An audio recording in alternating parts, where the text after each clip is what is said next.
sí, maltrato, bullying, pues matoneo, que más ahorita en la pandemia también hay mucho ciberbullying.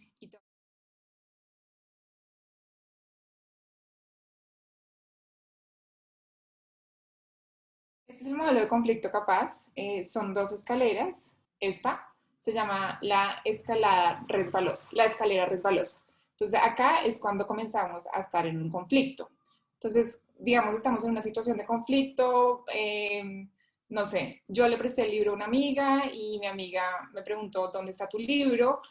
¿Dónde está mi libro? Y yo no sé, le dije que no sabía, que se me había perdido y mi amiga empieza como, pero yo te lo presté. Entonces, pues bueno, hay dos opciones, es o nos resbalamos por esta escalera resbalosa y caemos a esto que llamamos un cauce de problemas, que es sí, donde habitan todos los problemas y puede que mi amiga nunca me vuelva a hablar y ya nos quedamos acá por siempre, o nos agarramos de alguna de las lianas, que son las herramientas que nosotros enseñamos, y digamos que nos balanceamos como Tarzán a la otra escalera que se llama el risco de la resolución.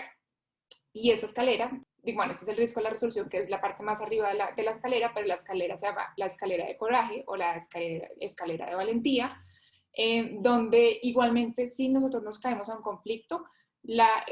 podemos, digamos, escalar hasta llegar al risco de la resolución y se llama la escalera de la valentía o la escalera de coraje, porque se necesita mucho coraje igualmente cuando uno está en una situación de conflicto, en una situación de en algún problema, en una situación de conflicto, no me gusta ponerle un problema o un conflicto, sino en una situación, porque es algo que pasa, se necesita muchísimo coraje, muchísima valentía para igualmente utilizar las diferentes herramientas y llegar al riesgo de la resolución. Entonces, pues bueno, contándote un poquito de las herramientas que les enseñamos, son las lianas, les enseñamos pues obviamente el modelo de conflicto capaz, pero pues cada una de las sesiones que les enseñamos son las lianas, entonces pues una es respirar, otra es comunicarse, otra es buscar un mediador, otra es alejarse, otra es pedir perdón, y bueno, y van saliendo muchísimas más porque los niños son como los mayores contribuidores a diferentes tipos de solucionar conflictos, pero pues sí, básicamente este es el modelo de conflicto capaz.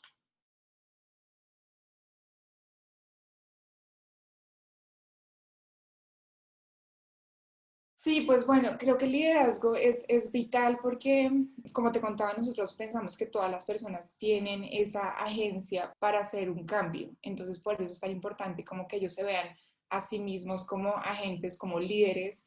Y la primera cosa que enseñamos cuando enseñamos liderazgo es autoliderazgo, es encontrar tú qué tienes que aportar y también creo que los hace responsables y no los hace víctimas,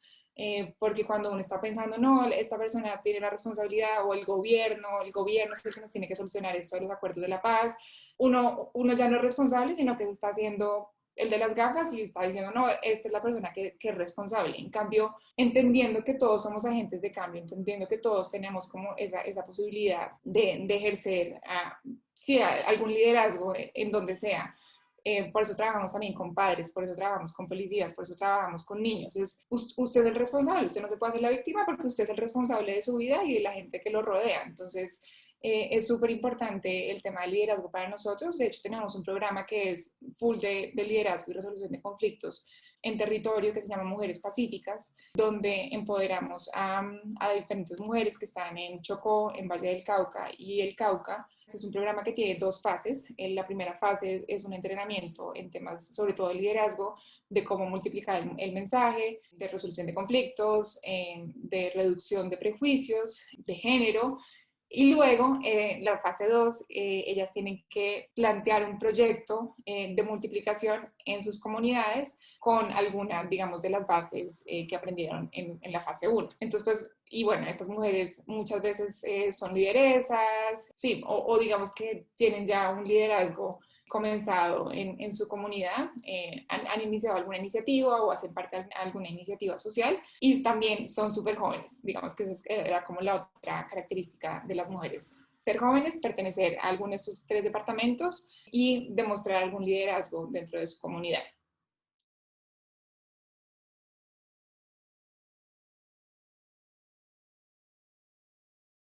Precisamente, sí, con este programa de Mujeres Pacíficas tuvimos la primera cohorte, de hecho, en pandemia.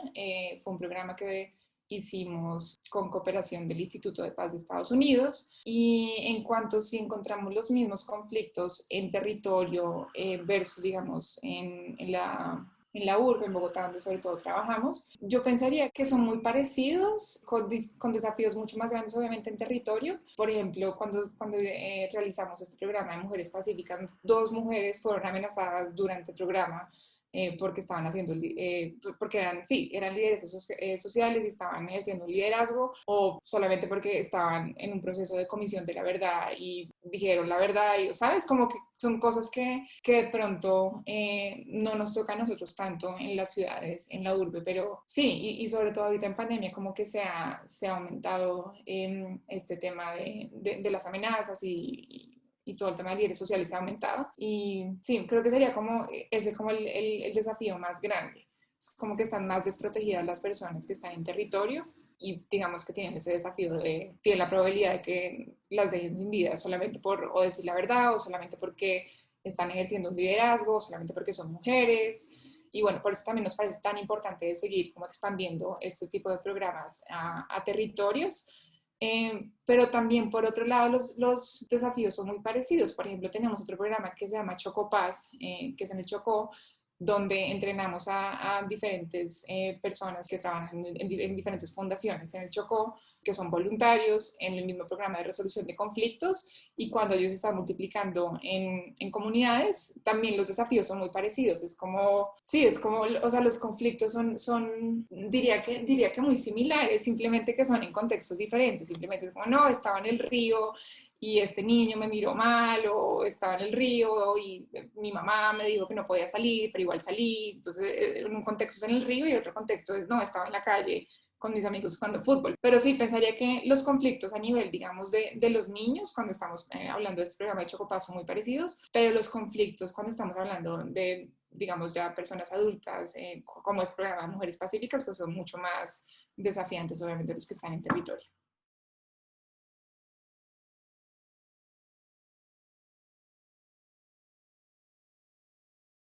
Creo que esos casos de vivir como amenazas de primera mano de participantes que están en Somos Capaces y darnos cuenta que hay como un límite donde, digamos, como que tenemos que frenar de manera programática, pero también darnos cuenta que es tan necesario, ha sido uno de los desafíos más grandes, tener que dejar ir una de las participantes porque simplemente le tocó irse de su territorio y ya no podía saber, o sea, no podíamos saber dónde estaba. Ese ha sido, pues, digamos, personalmente, porque ella me llamó como a contarme todas las situaciones, como fue pucha, o sea, esto es verdad, esto no es un noticiero, esto no es una cifra, esto es una persona que yo conozco, a la que estábamos, pues, que estaba haciendo parte del programa, que le tocó vivir esto, que le hicieron una llamada. Entonces creo que ese ha sido un desafío muy grande para nosotros, darnos cuenta como de primera mano de la realidad tan dura del país, sobre todo ahorita que están viviendo los líderes sociales. Y bueno, y también como darnos cuenta cada vez más como esa normalización de la violencia en temas como, sí, en temas de género, lo que les toca vivir a las mujeres, esa cantidad como de prejuicios, de estereotipos que se viven muchísimo pues en territorio, y cómo ir viendo uno cómo los va desbloqueando y cómo va pudiendo cambiar las mentalidades de las personas y bueno, también en las ciudades, ¿no? Esto es algo como que es un desafío enorme para nosotros. Y en temas de virtualidad, creo que uno de los desafíos más grandes fue, pues bueno, a nivel, digamos, interno,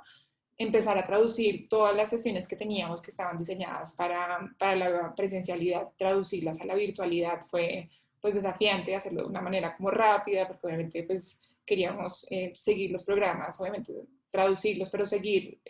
con la población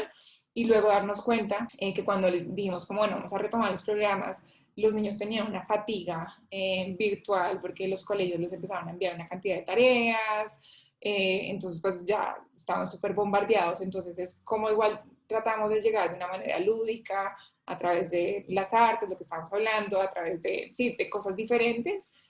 a los niños. Entonces pues digamos, por ejemplo, se tradujo a que las sesiones ya no podían ser de 2 horas, sino que eran 45 minutos. Pero también una oportunidad muy grande que vimos en esta traducción de los currículos fue que ahora las familias también estaban siendo parte de las actividades. Entonces era bueno, vamos a hacer un ejercicio de respiración, no vamos a hacer un ejercicio de meditación, y ya no era solamente el niño, sino que uno veía a la abuelita al lado también haciendo el ejercicio de meditación. Entonces es como también llegarle a poblaciones que era muy difícil llegarles cuando uno no estaba en la presencialidad, porque los papás casi siempre pues estaban trabajando o la abuelita no podía salir, entonces también fue como una oportunidad muy chévere de que somos capaces también de llegar a las casas de una manera como súper cercana.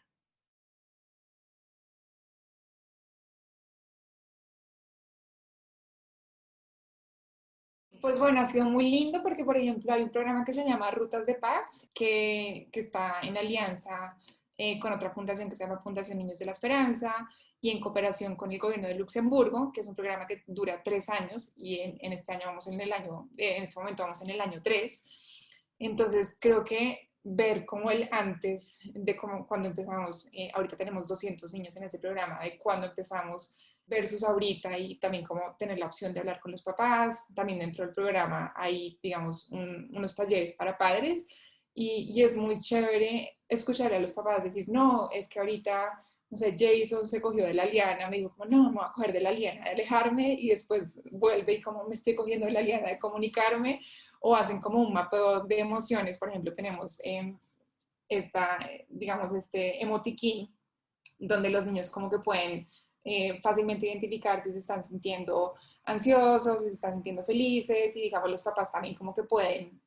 saber en qué emoción están y también entender que las emociones no tienen ninguna connotación negativa ni positiva, es como que estoy en un estado emocional y puedo salir fácilmente también a otro estado emocional y es algo que es igual que en los conflictos, o sea, uno no está en un conflicto, sino que uno está en un estado de conflicto o uno está en un estado emocional, pero es algo que puede variar en el tiempo. Entonces, sí hemos visto diferentes papás que nos han dicho cómo los niños utilizan las herramientas para resolver los conflictos y también hemos visto testimonios de los niños de cómo ellos se vuelven casi que multiplicadores de lo que van aprendiendo en las clases de Somos Capaces en sus casas. Tenemos una historia de un niño que se llama Jean-Pierre, que está en Risaralda, que nos contaba que, digamos, que su papá era súper celoso y que él cuando salía con la mamá, digamos que iban a ir a visitar a la abuelita, cuando volvían el papá decía no, como que no les creía, pensaba que estaba en otro lado, nada, nada. Entonces Jean-Pierre le decía al papá, papá, cógete de la liana de escuchar, porque es otra liana de escuchar a mi mamá y entiende que nosotros estamos donde mi abuelita, por favor no te pongas tan celoso, pues obviamente cómo se expresaba el niño es diferente, pero cógete de esta liana y le decía a la mamá, mamá, cógete de la liana del perdón, mi papá solamente estaba preocupado, y entonces digamos que los dos papás se cogen de las lianas y luego lo que cuenta el niño es como que ya se reconcilian y se van y se comen un helado. Entonces también es como muy chévere ver cómo los niños ejercen como ese poder también de multiplicación, de agencia en sus casas y ayudan a resolver conflictos.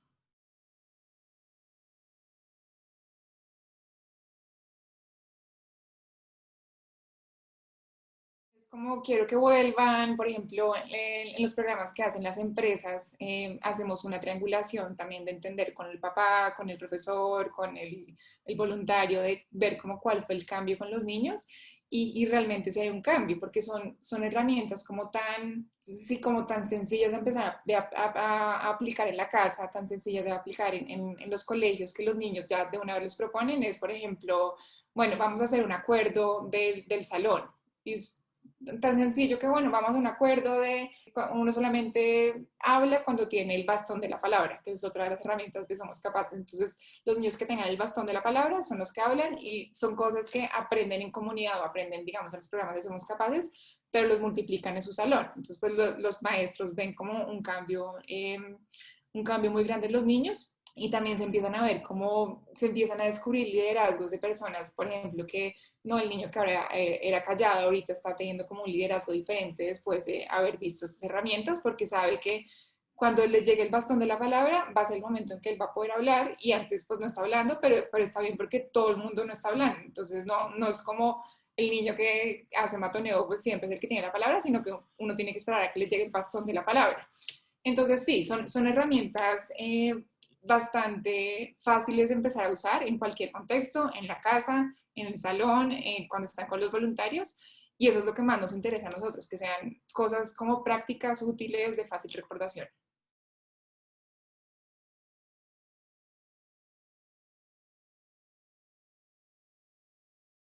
Digamos que como nosotros en Somos Capaces no trabajamos directamente con alguna población, o sea, no tenemos una sede en Ciudad Bolívar, sino que siempre trabajamos con aliados, formamos relaciones súper estrechas. Por ejemplo, tenemos una aliada que está en La Escala, que queda en Ciudad Bolívar, con la que hemos trabajado casi que por más de 9 años. Comenzamos el programa de Comunidades Capaces, que es un programa que dura 3 años, donde en el año 1 enseñamos derechos humanos, año 2 resolución de conflictos y año 3 liderazgo. Y cuando se acabó ese programa fue como, bueno, ¿y ahora qué? Pero tampoco queremos sonar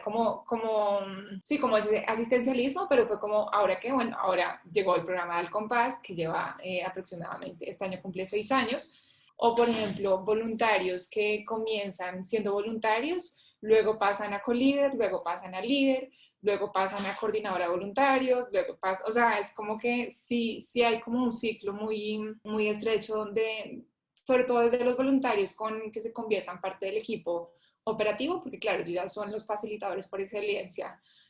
ya conocen pues las metodologías al derecho y al revés, entonces sí pasan a ser parte del equipo ejecutivo o pasan también a ser parte, por ejemplo, de la junta directiva. Y bueno, los aliados sí se forman unas relaciones también como súper, súper largas con ellos.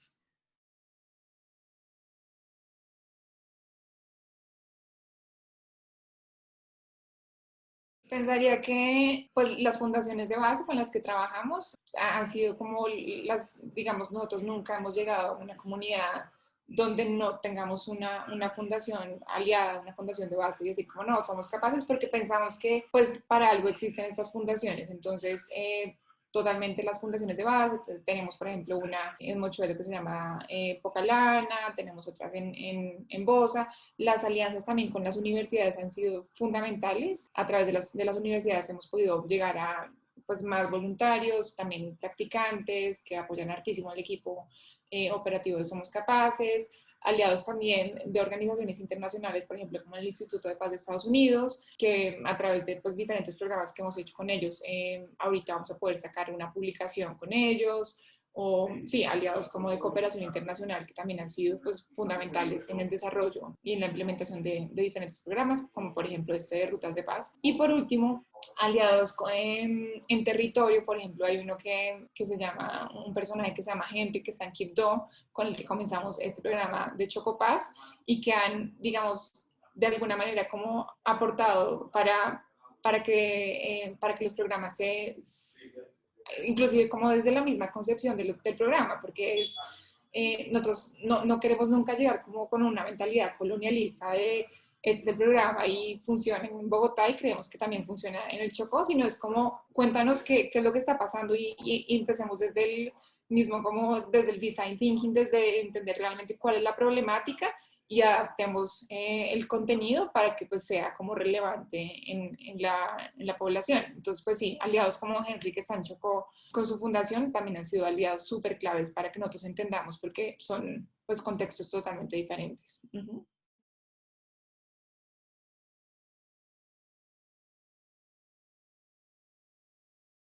Es que desde el principio, no sé si también por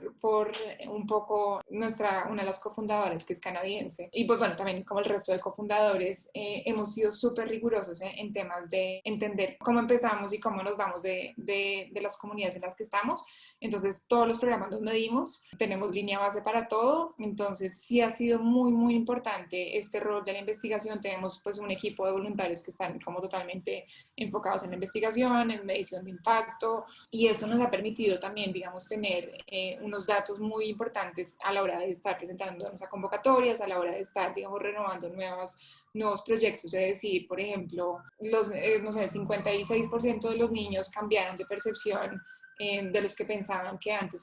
que antes de entrar al programa el conflicto los estaban viendo de forma negativa, ahora lo ven como una oportunidad, ahora lo ven como algo neutro, ahora lo ven como una situación que pasa. Entonces, ese tipo de preguntas que, digamos, y vemos como un cambio,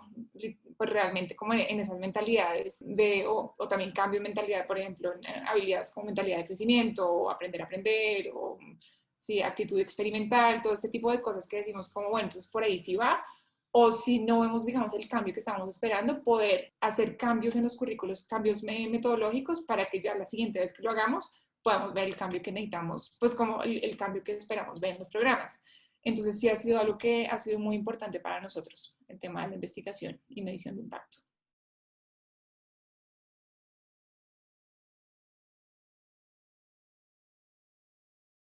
Yo pienso que apostarle a la educación para hablar de paz en Colombia es muy, muy importante para no repetir nuestra historia desde la ciudadanía. Y sí, digo, desde la ciudadanía también pensando, y bueno, este 2021 es un año pues muy importante porque es el año donde la Comisión de la Verdad, digamos, desaparece y somos capaces, quiero jugar como un rol protagónico para seguir siendo como ese ente también en territorios, digamos. Creo que hemos estado muy centralizados ahorita en las ciudades, hemos estado mucho en Bogotá, en Barranquilla, en Medellín, pero queremos traer estos conceptos que son tan cotidianos, tan fundamentales a territorio y ser el puente para pensar el paz desde la ciudadanía o el paz desde los territorios. Entonces creo que la educación realmente es fundamental,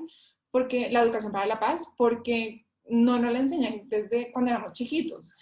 no nos enseñan nunca cómo a regular nuestras emociones, no nos enseñan cómo deberíamos contestar cuando estamos en una situación de conflicto, no nos enseñan qué es un conflicto, no nos enseñan, entonces todo ese tipo de cosas que son tan fundamentales que uno debería aprender en el colegio o que uno debería aprender en las casas, son cosas que como que se dan por sentadas, entonces ahí es cuando se empieza a naturalizar los conflictos, a naturalizar que está bien que le digan a una persona, no sé, veneca o trabajo como negro, ese tipo de cosas que son como, no, pues eso es normal y no deberían ser porque no son, sí, o sea, no deberían estar en nuestro vocabulario y no deberíamos normalizarlo. Entonces, pienso que es eso, para no seguir repitiendo esta historia violenta en Colombia, creo que es muy importante la educación para la paz.